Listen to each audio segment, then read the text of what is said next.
Hello everyone, and welcome to the series of pre-conference interviews. You can hear me, but you can't see me. My name is Nadia Khan. I'm the Publicity Committee Chair for the TESOL Canada Conference 2015.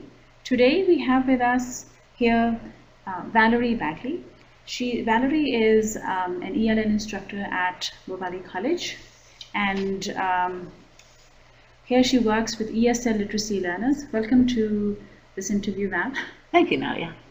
Okay, and Val is going to be presenting at the conference in October. So Val, you're doing a workshop, right? Yes, I am. So what's the title of your workshop? My workshop is titled, I'm doing it with a coworker, Katrina Derix-Langstraat, and it's called Learning Centers with ESL Literacy Learners. And what's it about, Val? It's a workshop that we're going to show other people that teach either ESL literacy or other beginner learners about learning centers, and we use the model. We're going to demonstrate the model of having students rotate through different centers. ESL literacy learners need a lot of time to, extra time to recycle and to become familiar with formats. So the Learning Center gives them some time to work in small groups, to work on individual work, and to work with familiar materials. So that's mainly what we're going to be showing. Okay. So what made you interested in researching on this topic? Okay, we decided that we wanted to do this a couple semesters ago, and we've been trying it out in our classes, and it went so swimmingly well that we thought that we'd like to share this technique with some other people. So a couple of the highlights from it will be learners get into groups of about 4 or 5 people. We put them in groups, and for about an hour and a half each week, they have practice at different centers. So some of the centers might be jigsaw puzzles, another one might be scrambled sentences, another one might be, we made a really good one with using combination locks. And during this time, they just get to work on that in small groups, so they're getting to recycle their materials, and they're getting to work with familiar formats and getting time to do it in a bit different context. So we just wanted to share what we've learned through this, because we've learned some trial and error kind of things, and we thought we'd share some of our learnings. That really sounds interesting. So are the learners working on different circles, like they're doing yes. different things?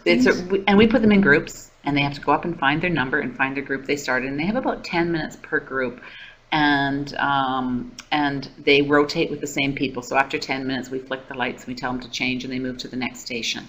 And so they get a chance to go to all the different groups, and but they are with the same group of people for the most part. We found that works really well, and they enjoy it. They get to work with some different people than they normally work with, because we're 2 classes, and we merge the classes together, and we found that works really well.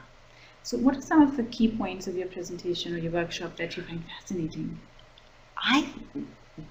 One of the ones I like the most is the combination locks. At Valley College, our students can have the opportunity to have a locker, and a lot of them bring in a combination lock and they don't have any idea how to use it. It never occurred to me till I tried to teach them all the different skills involved in using a combination lock, but it's following patterns. It's doing that, and we also use these combination locks in real life as well, at a swimming pool and other places, and their kids use them for their lockers. So it's a really good skill to learn. That one's a really popular one, and I think I'm giving them a real life skill for later on. As well, I've found that some of the friendship that's developed is really nice too.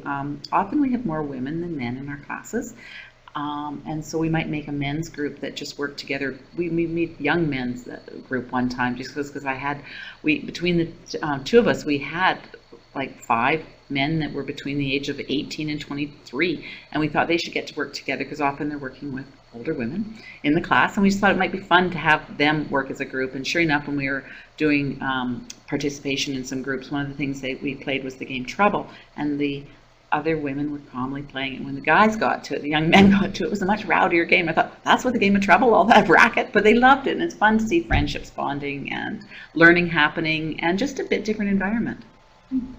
So you've been to Lake Louise before? Yes, I have. Many times. But so what's your impression of Lake Louise? It's beautiful. I've never stayed there overnight, so I'm really looking forward to that. I'm looking forward to walking around the lake and to perhaps walking up to the tea house if there's time. It's beautiful. I think it's really exciting, and it's got people. It's got things to do for all levels of participation. So if there's a flat, calm walk around the lake, or there's up a mountain and it's really nice, or it's just sitting and drinking tea and looking out at the beautiful view, I think everybody's going to love it.